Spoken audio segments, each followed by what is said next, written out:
ভিডিওটি junior homeopathic চিকিৎসক বন্ধুদের দেখানোর জন্য, শেখানোর জন্য এবং সাধারণ মানুষদেরকে হোমিওপ্যাথি চিকিৎসার গুণাগুণ বিশ্লেষণ করার জন্য।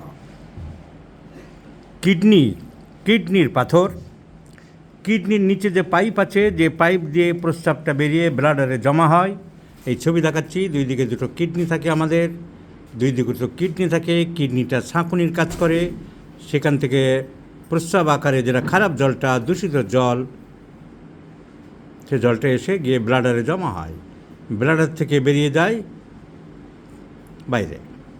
তাহলে এই পাইপের নাম হচ্ছে ইউরেটার। ডাক্তারি ভাষায় এই পাইপটাকে বলা হয় ইউরেটার। ইউরেটারের মধ্যে পাথর আসে, কোত্থেকে আসে? কিডনি থেকে আসে। প্রথমে কিডনিতে পাথর তৈরি হচ্ছে, কিডনি থেকে বিন্দু বিন্দু বালিকণা জমে পাথর তৈরি হচ্ছে। সেই পাথর যদি খুব বড় হয়ে যায়, 18 মিলিমিটার 20 মিলিমিটার বড় চাই হয়ে বসে থাকে, তাহলে কিন্তু বেরোবে না। কী করে বেরোবে? রাস্তা ছোট। কিন্তু ছোট পাথর হলে 4 মিলিমিটার, 5 মিলিমিটার, 6 মিলিমিটার, 7 মিলিমিটার পাথর অনেক সময় জলের চাপে চাপে চাপে চাপে চাপে বেরিয়ে আসে, এসে ডাইরেক্ট বেরিয়ে যেতে পারে, কিংবা এই পাইপের মধ্যে থেকে যেতে পারে, কিংবা ব্লাডারে থেকে যেতে পারে। যেখানেই থাকুক, প্রেশারে বেরোনোর সময় রোগী তখন ব্যথা হবে, কেন বেরোতে চাইছে, ওকে আটকে রাখা যাচ্ছে না। এই এক ভদ্রলোকের পেশেন্ট আমি দেখাচ্ছি। এনার বয়স 37 ইয়ার্স, 37 বছর বয়স্ক ভদ্রলোক। ওনার পাথর ছিল ইউরেটারে, 0.58 সেন্টিমিটার ক্যালকুলাস, সেন্টিমিটার বেশ বড়, 1 সেন্টিমিটারের মতন calculus noted in the right upper ureter.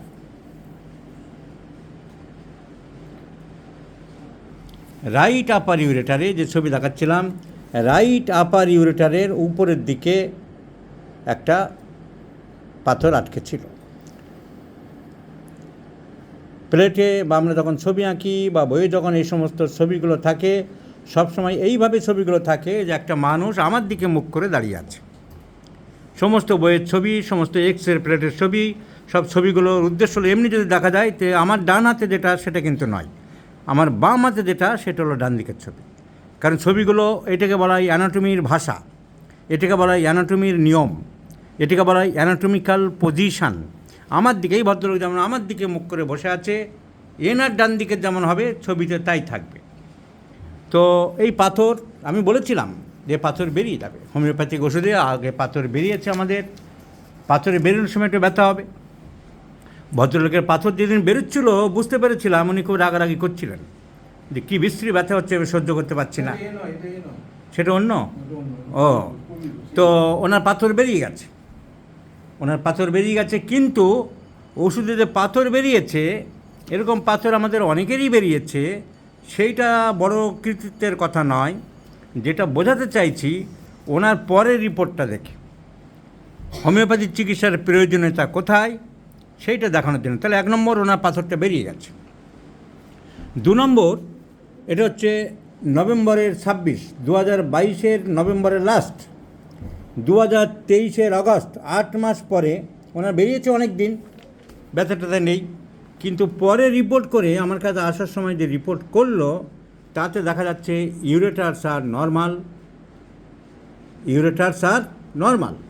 যে ইউরেটারের মধ্যে পাথর ছিল সে পাথর আর নেই, ইউরেটার নর্মাল হয়ে গেছে, পাথর চলে গেছে, ভালো কথা। কিন্তু দেখা যাচ্ছে another small right renal calculus, ডান দিকের কিডনিতে 2.7 মিলিমিটার পাথর। কিন্তু আগের রিপোর্ট কি বলছে? আগের রিপোর্টে কিডনিতে কোনো পাথর নেই, কিডনিতে কোনো পাথর নেই। তাহলে স্টোন ফর্মিং ডায়াথিসিস, আমরা এটিকে বলি stone forming diathesis. Diathesis means tendency, lithic acid diathesis, stone forming diathesis. এই ডায়াথিসিস ঠিক করতে পারে একমাত্র হোমিওপ্যাথিক ট্রিটমেন্ট। টেন্ডেন্সি, প্রবণতা, ওর সর্দি লাগার প্রবণতা, 2 দিন পর পর প্রায় সর্দি লাগছে বাচ্চাটার, tendency two catches cold very easily. পাথর হচ্ছে খালি একটার পর একটা, tendency two stone formation, tendency two বয়েলস appearing on after another, একটার পর একটা ইনফেক্টিভ বয়েল হয়ে চলেছে। tendency to acne forming one after another, tendency to acne formation one after another, একটা পর একটা ব্রণ হয়ে চলেছে। This tendency are cured, are possible to cured by homeopathic medicines, because homeopathy treats the man as a whole. It goes to the root of the diseases.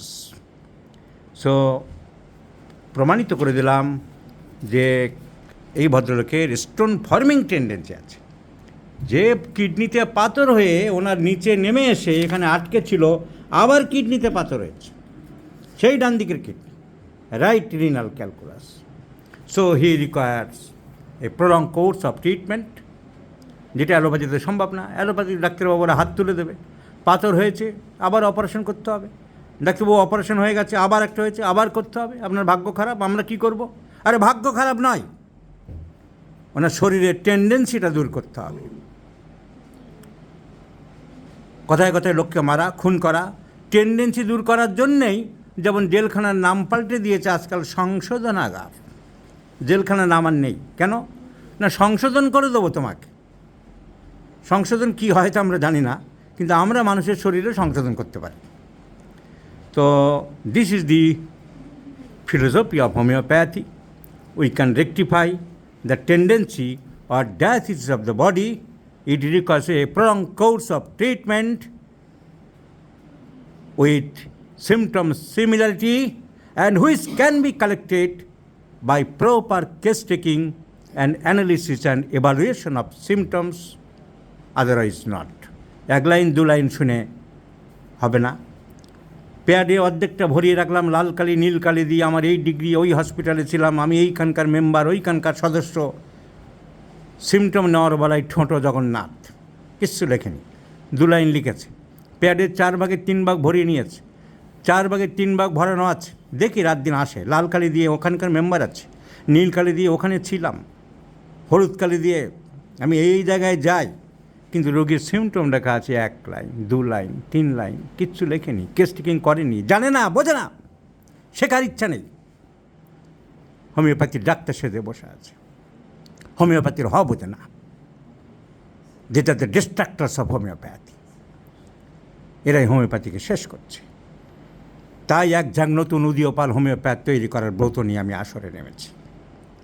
So they will learn the classical mode of homeopathic treatment to save the homeopathy in the subcontinent.